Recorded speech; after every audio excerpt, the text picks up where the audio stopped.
छत्रपती शिवाजी महाराजांच्या पराक्रमाची महती आपल्या सगळ्यांनाच माहिती आहे, पण खरं तर खूप सारी रहस्य दडलेली आहेत आणि हीच रहस्य उलगडायचा प्रयत्न केलेला आहे दिग्दर्शक आदित्य सरपोतदार यांनी. आदित्य सरपोतदार यांचा मुंजा मागच्याच वर्षी आपण पाहिला आणि अर्थात तो सुपरहिट होता आणि आता द सिक्रेट ऑफ शिलेदार्स या सिरीजमधून, या प्रोजेक्टमधून ते काय घेऊन येणार आहेत, आपल्याच खास मुलाखत केली आहे त्यांनी. नवशक्तीला खूप स्वागत आहे. नवशक्तीवर नमस्कार. थँक्यू सो मच दिलीमा. आदित्य, तुझ्या प्रत्येक चित्रपटामध्ये काहीतरी वेगळं असतं, काहीतरी गूढ असतं. मग आता तो मुंजा असेल किंवा आता अर्थात द सिक्रेट ऑफ शिलेदार्स, इथे आता कोणती रहस्य तू उलगडणार आहेस? क्युरिओसिटी खूप जास्त आहे कारण थेट महाराजांचा विषय आहे. तर हे जे गूढ आहे हे छत्रपती शिवाजी महाराजांच्या खजिन्याचं गूढ आहे. आता तो खजिना त्यांचा होता, त्यांना सुपूर्त केला गेला होता, तो कुणाचा होता, त्यांच्या काळातला हा खजिना आहे. सो तो फारच एक इंटरेस्टिंग त्याच्या मागे एक बॅकस्टोरी आहे. आणि ते जे गूढ आहे त्या खजिन्याचा आहे, शोध जो आहे तो त्या खजिन्याचा आहे. म्हणजे डेफिनेटली एक कसं आहे, म्हणजे आपल्याकडे एक चांगलं पुस्तक, आपल्याकडे वारसा आहे चांगल्या लेखकांचा, चांगल्या लिटरेचरचा. पण एक चांगलं पुस्तक आपल्या हाती लागल्यानंतर असं वाटतं ना की अरे ह्याचा सिनेमा किंवा याचा एक ऑडिओ व्हिज्युअल फॉर्मॅटमध्ये ह्याचं रूपांतर झालंच पाहिजे. तसं ते पुस्तक आहे. प्रतिपतचंद्र नावाचं पुस्तक, डॉक्टर प्रकाश कोयडे यांनी लिहिलेलं पुस्तक आहे. अतिशय उत्तम रिसर्च करून. कधी वाचलं होतंस तू? कधीपासून हा विषय होता? 3 वर्षापूर्वी मला हे रिकमेंड करण्यात आलं होतं. मी पुस्तकाबद्दल मला माहिती होती, पण दशमी प्रोडक्शनचे निनाद आणि नितीन वैद्य आहेत, त्यांनी हे पुस्तक वाचलं होतं. आणि एक दिवशी मला निनादचा फोन आला आणि निनाद म्हणला की तू एकदा वाच, तुला कसं वाटलं सांग. बरं, त्यांनी काहीच सांगितलं नाही मला की ह्याचं का वाच, कसं एक वाच, तुला काय बघ सांग मला. आणि मी वाचलं आणि त्याला म्हटलं अरे फार कमाल आहे पुस्तक, तर का वाचायला सांगितलंस? तर मला म्हटलं अरे ह्याची सिरीज होऊ शकते का, तुला वाटतंय का? म्हटलं 100% होऊ शकते, मग चल करूया. असं करत आम्ही ते तिथून सुरुवात झाली. 3-3.25 वर्षचा काळ का, कारण शूटला 1 वर्ष गेला, पण खूप जास्ती आमचा काळ गेला त्याला अडॅप्ट करण्याच्या प्रोसेसमध्ये, कारण ते खूप छान पद्धतीने त्यांनी डिटेलमध्ये लिहिलं होतं. आणि शेवटी काय लिखाण आणि आपला फॉर्मॅट त्याच्यामधला एक फरक आहे, कारण आपल्या एका फ्रेममधनं एक कथा माध्यमांतर होतं आहे. ते माध्यमांतरातले चॅलेंजेस हे बघता आणि लेंथ, कारण 500-550 पानांचं पुस्तक आहे आणि आम्हाला ते 210 पानांमध्ये कंप्रेस करायचं होतं, कारण 6 एपिसोड 30 मिनिटाचे एपिसोड. तर असं सगळं बघता आम्ही म्हणलं नाही ही सीझन 1ची अख्खी कथा आहे, ह्याला तोडायचं नाही आपण सीझन 1 सीझन 2मध्ये, कारण ती कथा तिची गरज आहे. की आज मी तुला ट्रेजर हंटवर घेऊन गेलो आणि मी तुला अर्धवटच सोडलं तर तुला ते कसं वाटेल की मला सीझन 1 मध्ये सगळं म्हणजे पूर्ण कथा मिळते, पूर्ण कथा मिळते. आणि याबरोबरच मला असं वाटतं की एक तगडा रिसर्च झाल्यामुळे प्रकाश कोयडेंकडनं मला ते खूप सोपं झालं की त्यांचा रिसर्च फक्त मला व्हॅलिडेट करून मला त्याला एका स्टोरी फॉर्मॅटमध्ये थोडा अजून बेटर मांडायचं होतं, कारण त्यांनी पण ती कथा खूप सुंदर लिहिली होती, पण म्हणल्याप्रमाणे त्याला ऑडिओ व्हिज्युअल फॉर्मॅटमध्ये अडॅप्ट करायचं होतं. आणि बरेच चॅलेंजेस होते ग, म्हणजे ते असं इतकं मोठं लिहिलं आहे की आम्ही त्याला न्याय देण्यासाठी आमची धडपड केलीच आहे. पण ऑल्सो कारण त्यांनी लिहिताना खूप काय अशा जागांचं वर्णन केलं आहे जे कमाल, म्हणजे आता कैलाश केव्ज आहेत की किंवा काही मंदिरं आहेत त्याच्याबद्दल त्यांनी कादंबरीत उल्लेख आहे. तर त्या ठिकाणी जाऊन शूट करणं हे आम्हाला जाणवलं इम्पॉसिबल आहे, कारण तिथे परमिशनच नाही आहे. तर मग याला ऑल्टरनेट काय शोधावं, ते तर त्याचा सेट कसाचा उभा करावा, हे कसं एक्झिक्यूट करावं, त्याच्या मागे एक खूप विचार गेला, जो आम्ही आणि हॉटस्टार टीमनी मिळून तो केला. आणि आमचं बेस्ट पॉसिबल अडॅप्टेशन पुस्तकाचं आता आम्ही या सिरीजच्या फॉर्ममधनं तुमच्यासमोर आणतो आहे. मला असं वाटतं की म्हणजे हे विषय जेव्हा इतके मोठे असतात तेव्हा त्यांचं सादरीकरणही तितकंच मोठ्या लेवलला होणं अपेक्षित असतं. आणि आता तू हॉटस्टार सोबत हे करतोयस, तर मला असं वाटतं ते कधी डोक्यात होतं का की जर हे करायचं तर हे मोठंच करायचं आहे आपल्याला?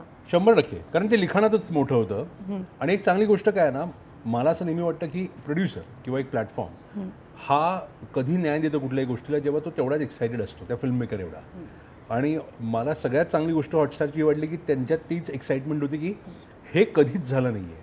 हिंदी सिरीज फॉर्मॅटमध्ये ट्रेजर हंट ही कोणी कधीच केली नाही आहे. सो आपण पहिले असू जे हिंदीत हा अटेम्प्ट करू, आणि त्याचा त्यांना एक्साइटमेंट. किती वर्ष आपण लॉर्ड ऑफ द रिंग्सची गुणगान गायचे. लॉर्ड ऑफ द रिंग्स तर झालंच, पण आता बघ तू इंडियाना जोन्स घे, तू नॅशनल ट्रेजर घे, तू डाविन्सी कोड घे, हे आपण सगळं परदेशात घडलेलं बघतोय. जेव्हा आपल्याकडे ह्याच्यापेक्षा उत्तम आपला इतिहास आहे, म्हणजे आपला इतिहास तर किती जुना आहे, ह्याच्यापेक्षा चांगला आहे आणि ह्याच्यापेक्षा केवढा महान आहे, तर मग आपण ह्याच्यावर कधीच का नाही हा जॉनर केला? तर मला आता त्याचं उत्तर नाही करायचं. साऊथमध्ये 1-2 झालेले तसे सिनेमे झाले, पण सिरीज म्हणून कुणीच केलं नाही. तर मला वाटलं वाय नॉट. मला असं वाटतं की आपला जो मूळ खजिना जो आपला आहे की महाराजांचा पराक्रम आणि महाराजांचा जाज्वल्य मोठा इतिहास 100%. तर त्या इतिहासातली ही पानं काही उलगडणार आहेत या निमित्ताने. काय असणार आहे ती जी पानं आहेत ना त्यात पार्ट फिक्शन पार्ट रिअलिटी आहे. म्हणजे काही घटना आहेत त्या घटना खऱ्या आहेत, पण त्या घटना घडत असताना त्याबरोबर काय घडत होतं त्याचा एक खूप सुंदर विचार केलेला आहे प्रकाशनी, आणि तो अशाच आपल्यासमोर ठेवलेला आहे की तो खरा वाटावा असा. सो ते जे फिक्शनचा जो भाग आहे तो फिक्शन जेव्हा आपल्यासमोर उलगडतो तेव्हा आपल्याला असं वाटतं की अरे हे तर खरंच झालं होतं का, चेक करतो थांब मी जरा. आणि मी किती वेळा माझा रिसर्च करताना मला जाणवलं आहे की नाही हे झालं खरं नव्हतं पण हे घडलं असू शकतं, ह्याची पण पॉसिबिलिटी आहे, ह्याची कुठे नोंद नाही आहे, पण अशी पण नोंद नाही आहे की हे कधी घडलंच नाही. ती शक्यता नाकारता येत नाही. तर मग इतकी थिन लाईन येते आणि ती इतकी एक्साइटिंग लाईन आहे. कारण तुम्ही त्या मार्गावर जेव्हा निघून जाता तेव्हा तुम्हाला खूप गोष्टी करता येतात ज्यात प्रेक्षकांचा एक त्यांना त्या फॅन्टसी जगात नेता येऊ शकतं तुम्हाला, आणि ते या सिरीजमधनं खूप उत्तम पद्धतीने. मला असं वाटतं की तुझ्यात एक दिग्दर्शक तर चांगला मोठा आहेच तो, पण आणि तो कमालच आहे, पण तुझ्यात एक वाचकसुद्धा आहे, आणि जो तुला या पुस्तकांचं जे आकर्षण आहे आणि त्यातनं त्या गूढ कथांचं कुठेतरी जे आकर्षण आहे ते मला वाटतं की तुझ्या आधीपासूनच होतं का काय आहे. कारण आता मला तुझे चित्रपट पाहून मला ही क्युरिओसिटी आहे की हे लहानपणापासूनच कुठेतरी हे होतं का या गूढ कथांचं आकर्षण. असू शकतं, पण मला ना मी म्हणजे वाचक म्हणून ना मी जास्ती रिसर्च ओरिएंटेड वाचक आहे. म्हणजे तू मला जर विचारलंस की तू किती पुस्तकं वाचलीस तर मी पुस्तकं तर 10 वाचली असतील वर्षभरात. तर मी त्या पुस्तकांवर किंवा एक रॅन्डम रिसर्च घटनांवर, घडलेल्या गोष्टींवर, जुन्या काही आपल्या मायथॉलॉजीवर मी असं एक रिसर्च खूप करतो, आणि मला ते फार आवडतं. कारण जे समोर नाही आहे ते शोध घेणं, आणि त्या आता आपल्याकडे वेब असल्यामुळे किंवा आता आपल्याकडे सोशल मीडिया असल्यामुळे माध्यमं खूप झालीत रिसर्च करण्याची, पण आधी पण मी ते लायब्ररीत जाऊन पुस्तकं काढणं, रिसर्च करणं हे करायचो, आणि ही खूप लहानपणापासून सवय आहे. हो, आणि ते करण्यात मला जास्ती मजा येते. म्हणजे हातात दिलेलं पुस्तक वाचण्यापेक्षा मला कुठलं तरी तू एक इन्सिडेंट सांग की हे घडलं होतं, आणि त्याबद्दल मला काही सांगू नकोस, मी त्याच्यावर खूप एक म्हणजे काही तास घालवीन त्याच्यावर की हे जर एक्साइटिंग वाटलं तर हे काय होतं, मग कधी घडलं, मग कुठे घडलं, मी जाईन तिथे लोकांना भेटीन, तर मला हे करायला फार आवडतं. मला वाटतं ते मुळात तुला त्याचं आकर्षण आहे की ते सगळं शोध करणं. जर मी तुला विचारलं तुझे आवडते लेखक कोण आहेत तर मला असं वाटतं त्याच्यात ही बरीच उत्तरं बरीच नाव आहेत. कारण मला तू बघितलं असेल तर सिनेमांचा माझा जॉनर असं कधीच एक ठरलेला नव्हता, तर लेखकांमध्ये पण माझं असं कधीच नाही की माझे हे 3 लेखकच उत्तम आहेत, आणि ते कधीच नसतं. हो, म्हणजे जर तुम्हाला विचारलंच तर माझी सिरीज म्हणून लॉर्ड ऑफ द रिंग्स ही टोल्किनची माझी आयकॉनिक सिरीज आहे की ती पुस्तकं, आणि मी अशा वयात वाचलेली आहेत की त्यांचा प्रभाव माझ्यावर खूप झालेला आहे. तर मी डायहार्ड फॅन आहे त्याचा. खरं मी पॉटर न वाचलेला माणूस आहे की मी हॅरी पॉटरमध्ये मी कधी मला आकर्षणच नव्हतं, कारण मी टॉल्किन वाचला होता एक त्या काळातच. पण म्हटलं ह्याच्यापेक्षा काही भारी नसू शकतं. मग मला आत्ता कळलं की अरे नाही ते पण फार उत्तम होतं. पण त्या असा व्यक्ती, आणि मग आपल्याकडचे तर काय लेखक कमी नाहीत गं. म्हणजे मी बालपणी पुलं खूप वाचायचो, कारण मला पुलंबद्दल त्यांचं ह्युमर त्याच्याबद्दल प्रचंड आकर्षण होतं. पण मग मोठं गेलो तसं वपू काळे किंवा असं त्यांचं खूप वाचन काही काही ठिकाणी. खरं मला थोडी आता मायथॉलॉजीच्या टुवर्ड्स एक कल माझा वाढायला लागला आहे की आता मृत्युंजय असो किंवा अशा काही काही पुस्तकांबद्दल मला जास्ती मायथॉलॉजीच्या दिशेने मला जास्ती एक आवड निर्माण व्हायला लागली आहे. भविष्य काळात असंही काही पिक्चर येऊ करता आला तर खरंच करायला आवडेल ग मला. आणि मायथॉलॉजी मला असं वाटतं असा आहे विषय की आता तो अनकवर होतोय की आपल्याला जे शिकवण्यात आलं होतं, आपल्याला जे माहीत होतं ते खूप लिमिटेड होतं. गेल्या 5-6 वर्षात through podcast, through social media इतकी छान मायथॉलॉजी एक्सप्लोर केली जाते की डिटेल माहिती मिळते. फॅसिनेटिंग आहे, केवढी फॅसिनेटिंग. प्रश्नच नाही. महाभारतातलं एखादं कॅरेक्टर जे तुला म्हणजे खूप खुणावतं असं काही तुला कधी वाटेल का? प्रत्येकाचं एक कॉमन उत्तर असतं कर्ण. हो, माझंही तेच आहे. मी तुला वेगळं उत्तर देणार नाही, पण मला हेही वाटतं की महाभारतातला कर्ण, अर्जुन, कृष्ण या पलीकडे पण असे काही काही खूप इंटरेस्टिंग कॅरेक्टर्स आहेत. मला भीम हे कॅरेक्टर खूप एक्साइटिंग वाटतं, कारण खूप लोकांना ना तो असा म्हणजे असं वाटतं लोकांना की हा फार विचार करणार नाही, पण तो केवढा हुशार होता. आणि म्हणजे बळ असला तरी त्याची युक्ती त्यांनी कुठे कुठे कशी वापरली होती हे जेव्हा काही मला काही गोष्टी कळल्यानंतर मी म्हणलं नाही हे कॅरेक्टर असं आहे ना, याच्याबद्दल अजून जरा शोध घेतला पाहिला. पण म्हणजे फक्त दुर्योधनाला मारण्याचं किंवा बळ दाखवण्याचं काम केलं नाही या कॅरेक्टरनी, यांनी खूप काय काय केलंय. So coming back again to the secret of Shiledars, याच्यात राजीव खंडेलवाल सारखा एक वेगळा काम करणारा अभिनेता तू शोधलास, त्याचं काही विशेष कारण होतं. आणि अर्थात सई तामणकर तर तुझी मैत्रिणी आहे, तू कामही केलं आहेस तिच्याबरोबर, पण तीच का घ्यावीशी वाटली, काय होतं का? पण राजीवबद्दल असं वाटतं की राजीव फार गुणी कलाकार आहे, फार उत्तम कलाकार आहे. त्यांनी सगळे फॉर्मॅट्स केलेत, त्याला प्रत्येक फॉर्मॅटचं तेवढं ज्ञान आहे आणि तो ना तसा काम करून रिट्रीट करणारा माणूस आहे की तो काम करतो आणि कामासाठी तो आहे. आणि जेव्हा काम करत नसतो तेव्हा तो आयुष्यातलं एक ॲडव्हेंचर शोधत असतो. मला असा व्यक्तिमत्व मला या कॅरेक्टरसाठी फार योग्य वाटला. कारण मला असं वाटलं की फक्त 4 पानं दिली आणि सीन दिले आणि डायलॉग म्हणायचे किंवा ड्रामा करायचा आहे, ही रिक्वायरमेंटच नव्हती या शोची. या शोच्या रिक्वायरमेंटमध्ये बाबा या इथून वरनं उडी मारायची तुला आणि माझ्यावर विश्वास ठेव, मार उडी. आणि उडी मारणारा असा मला एक कलाकार पण हवा होता, ज्यासाठी मला एक असं व्यक्तिमत्वच हवं होतं की जो ते ॲडव्हेंचर स्वीकारेल. आणि राजीवमध्ये ते सगळ्या क्वालिटीज होत्या. आणि नो डाऊट की त्यांनी आमिर आणि ज्या पद्धतीचे सिनेमे केलेले आहेत त्या सिनेमांमधनं हे दिसून येतं की तो इन्स्टिंक्टिव्ह आणि किती उत्तम कलाकार आहे. त्याला इन द मिडल ऑफ किऑस तो टाकलास तर तो त्यातनं कशी वाट काढतो आपली. तर हे आणि हा शो तसा होता. सईबद्दल तर काय बोलू मी, कारण बरोबर काम केलं आहे, खूप काम केलं आहे. आणि सईची पहिली सिरियल खूप लोकांना माहीत नाही आहे. सईनी पहिल्या आयुष्यात जो शो केला होता, या गौजीरवाण्या घरात नावाची टेलिव्हिजन सिरियल होती 2005 साली. त्या सिरियलमध्ये तिने तेव्हा काम करताना मी ETV कडनं त्याचा EP होतो. सो आमची तशी तसं म्हटलं तर प्रवास खूप मोठा आहे का, खूपच मोठा. पण ती पण एक खूप उत्तम कलाकार आहे आणि तिने कामं खूप उत्तम केलीच आहेत. पण मला असं वाटतं की मी जेव्हा कुठेतरी एक डॅशिंग ॲक्शन ही करणारी मुलगी बघतो तेव्हा एक सई माझ्या डोळ्यासमोर येते की एक खूप ग्रिटी, स्वतःच्या टर्म्सवर आयुष्य जगणारी, एक ॲम्बिशियस पण रिस्क घेणारी अशी मुलगी आहे ती. तर ते कॅरेक्टर म्हणून पण ती तसंच आहे. आणि मला ती डोळ्यासमोर पहिली सई झाली. पण नंदू माधव आहेत, दिलीप प्रभावळकर आहेत, हे पण माझ्या आवडीचे कलाकार आहेत ज्यांच्याबरोबर काम करण्याची संधी या शोनी मला दिली. तर मला एक वेगळंच त्याचं आकर्षण आहे की चांगल्या कलाकारांबरोबर सीन करताना, काम करताना जी मजा येते ना ॲज अ डिरेक्टर म्हणून. पण तुम्हाला माहिती आहे की हे डिलिव्हर काहीतरी वेगळं करणार आहेत, तुम्हाला सरप्राईज करणार आहेत आणि काहीतरी जास्ती देऊन जाणार आहेत. सो एक वेगळा ती एक वेगळी किक आहे ॲज अ डिरेक्टर काम करण्याची. आणि अर्थात तुझं मोठं कौतुक याहीसाठी आहे की जेव्हा तू स्वतः कुठेतरी तुझ्या मराठी सिनेमाच्या कक्षेपलीकडे एका मोठ्या जगात, एका मोठ्या वर्तुळात जेव्हा आलास, बॉलिवूड असं मी त्याला म्हणीन, पण एक हिंदी सिनेमा किंवा एक भारतीय सिनेमाच्या विश्वात जेव्हा तू पदार्पण केलंस आणि अर्थात त्यात तू वेगवेगळे अतिशय अप्रतिम प्रयोग करतोयस. मुंजासारख्या सिनेमाला अप्रतिम यश मिळालेलं आहे. आणि मला याचं कौतुक एक वेगळं असं म्हणून वाटतं की आमचा आदित्य सरपोतदार, ज्याला आम्ही आमचा म्हणतोय, तो आमच्या मराठी कलाकारांना तितकंच छान प्रेम देतोय आणि भूमिकाही देतोय.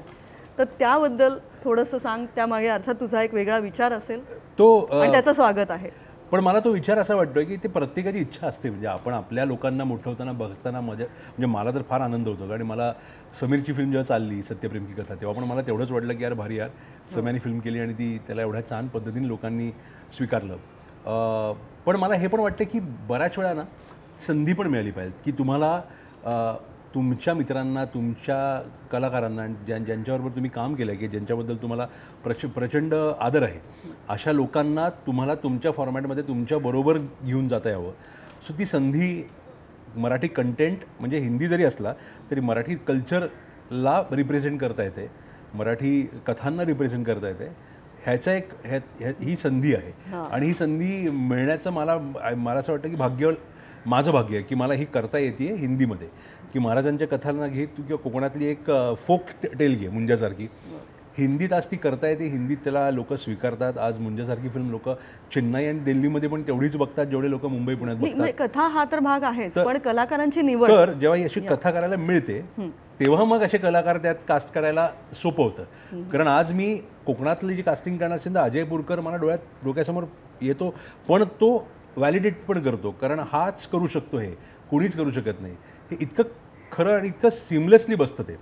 सेम विथ दिलीपजी असतील किंवा सई आहे किंवा नंदू, या सगळ्यांना पण हे जे कॅरेक्टर्स करत आहेत या शोमध्ये हे सगळे मराठी कॅरेक्टर्स आहेत. सो मला नेहमीच वाटतं की जर मी एक साऊथ इंडियन कॅरेक्टर लिहिलं असेल तर त्याला मी एक साऊथ इंडियनच कास्ट करीन, जो एक तमिळ, तसा या शोमध्ये पण एक आहे की एक तमिळियन आहे, त्याला मी तमिळमधनंच एक कास्ट ॲक्टर केलेला आहे. सेम विथ मुंजा पण तसंच होतं की जर माझा तो पाटरे सत्यराज मला हवा होता, कारण मला असा एक वेगळा जगात येणारा माणूस हवा होता.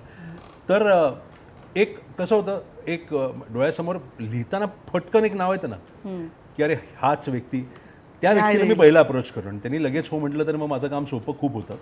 पण मला पण हे वाटतंय ना की लहानपणापासून मी बघत आलो आहे की लक्षा असो, लक्ष्मीकांत बेर्डे किंवा अशोक सराफ आहेत, यांनी फार कमालीची कामं केली. मराठीत तर ते स्टार्स होते, त्यांनी हिंदीत पण उत्तम कामं केली. पण त्यानंतर खूप काळ असा गेला की ज्यात मराठी कलाकारांना इन्स्पेक्टर, हवालदार, कर्मचारी, ब्लू कॉलर्ड किंवा मध्यमवर्गीय या पलीकडे हिंदीत कधी कोणी पाहिलंच नाही. आणि जे मला वाटायचं की ह्याच्या पलीकडे किती आहे, म्हणजे आज ते स्टिरियोटाईप केलं म्हणजे हेच नाही आहे, हे आहे पण एवढंच नाही ना, ह्याच्या पलीकडे आपण वेगळं एक जगतो आणि एक वेगळ्या जगात कमांड पण करतो मराठी माणूस म्हणून. तर मग हे का दिसत नाही आपल्याकडे आणि मराठी सिनेमातच का दाखवतो आपण? सो तो प्रयत्न होता की नाही, मला प्रभावळकरांना एक हायकोर्ट जज म्हणून मला मराठीच, तर लिहितानाच ते कॅरेक्टर मराठी होतं. मग मी ते अजून जास्ती मराठी केलं आणि म्हणलं की नाही, इथे मी मराठी कलाकारच घेईन. तर तो प्रयत्न होता. पण एक आहे, हे बघ, आपण प्रयत्न किती केले तरी लोकांनी स्वीकारलं तर ते वर्क होतं आणि लोक स्वीकारतायत, त्याचा आनंद जास्ती आहे. नाही, नक्कीच यासाठी तुझं स्वागतच आहे. आणि म्हणूनच मला असं वाटतं की तू फक्त त्या ग्लॅमरच्या पलीकडे त्या भूमिकांमध्ये ते चांगले ॲक्टर्स शोधतोस आणि त्यांना घेऊन येतोस आणि म्हणून कुठेतरी ते चित्रपट जास्त भिडतात, ते जास्त आपलेसे वाटतात, ते जास्त रिलेट होतात. अर्थात हे मी बोलतच राहीन कारण तुझ्या प्रत्येक चित्रपटाची एक वेगळी खासियत आहे आणि म्हणूनच तू एक फक्त व्हर्सटाईल नाही तर कुठेतरी एक समज असणारा दिग्दर्शक आहेस आणि ते मला नेहमीच वाटत आलं, त्यामुळे मी बोलतच राहीन कदाचित.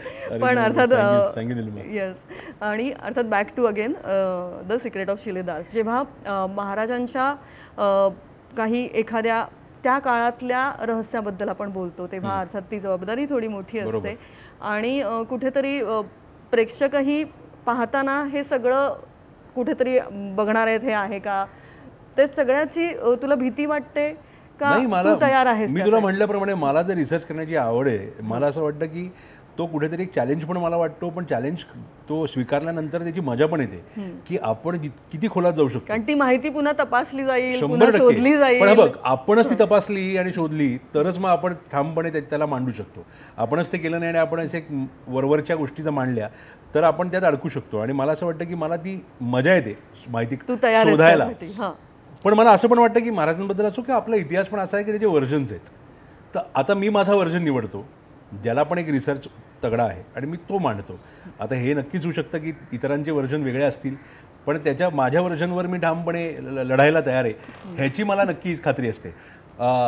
या शोमध्ये आम्ही याबद्दल काही प्रेक्षकांना सांगायचं आहे. दोन खूप इंटरेस्टिंग महाराजांच्या आयुष्यातले त्यांच्या आयुष्यातला काळ असा उभा केला आहे. एक तर त्यांचा दक्षिण दिग्विजय दौरा जेव्हा झाला होता तेव्हा त्यांनी प्रांतात आपल्या वेगवेगळ्या महाराष्ट्र पलीकडे जाऊन तंजोरच्या दिशेने जात असताना काय काय केलं होतं आणि काय काय घडलं होतं, तिथे विजयनगर साम्राज्याचं कसं कनेक्शन येतं, असा एक थोडासा इंटरेस्टिंग आम्ही एक थ्रेड तयार केलेला आहे, जो ट्रेलरमध्ये पण आम्ही मांडला आहे. आणि तो या कथेसाठी फार महत्त्वाचा आहे, द सिक्रेट ऑफ शिलेदाससाठी. तो काय आहे तो खरं शो बघताना तुम्हाला कळेल, पण तो एक काळ आहे. आणि नक्कीच जेव्हा रायगडावर हल्ला झाला होता आणि मुघलांनी जेव्हा रायगड वार करून जिंकले होते, रायगड लुटलं होतं, तेव्हाच्या काळाबद्दल पण एक थोडंसं त्याच्याबद्दल एक माहिती आहे. तर 1689मध्ये जेव्हा सीज ऑफ रायगड झाले होते तेव्हा. पण या दोन्ही घटनांना आम्ही एक रेफरन्स पॉईंट म्हणून वापरला आहे. ह्यांच्याबद्दल तो शो नाही आहे, पण त्यामुळे या शोची कथा रचली गेली आणि ती खूप इंटरेस्टिंग आहे. ती काय परत, कारण हा डिस्कवरीचा शो आहे, हा तुम्ही एपिसोडमधून डिस्कवर करावं. नक्कीच मला असं वाटतं की ते गूढ उकळण्यातली ती मजा आहे. आणि ते 6च एपिसोड आहेत, हेही एक बरं आहे की ते 10 एपिसोड आहेत.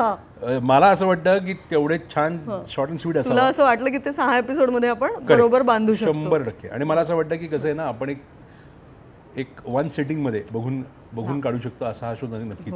आणि रहस्यकथा आणि गूढकथा हे असंच असतं ना की ते एका रात्रीत कळलं पाहिजे मला काय. तर मला असं वाटतं की नक्कीच हा एक उत्तम बिंज वॉच ठरावा. यासाठी तुला शुभेच्छा. जाता जाता पुन्हा एकदा हेच विचारीन की 2025ची सुरुवात तू छान द सिक्रेट ऑफ शिलेदासने आमच्या समोर घेऊन येतोयस. थांबा हे सुद्धा खूप मोठं प्रोजेक्ट तू घेऊन येणार आहेस, ते याच वर्षी येणार आहे का भेटीला, काय असणार आहे? यावर्षी येण्याचे पूर्ण प्रयत्न चालले आहेत. दिवाळी ही अनाऊन्स झालेली तारीख आहे रिलीजसाठी. रश्मिका मंदाना, आयुष्मान खुराना, परेश रावल आणि नवाजुद्दीन सिद्दीकी असे त्याची प्रायमरी कास्ट आहे.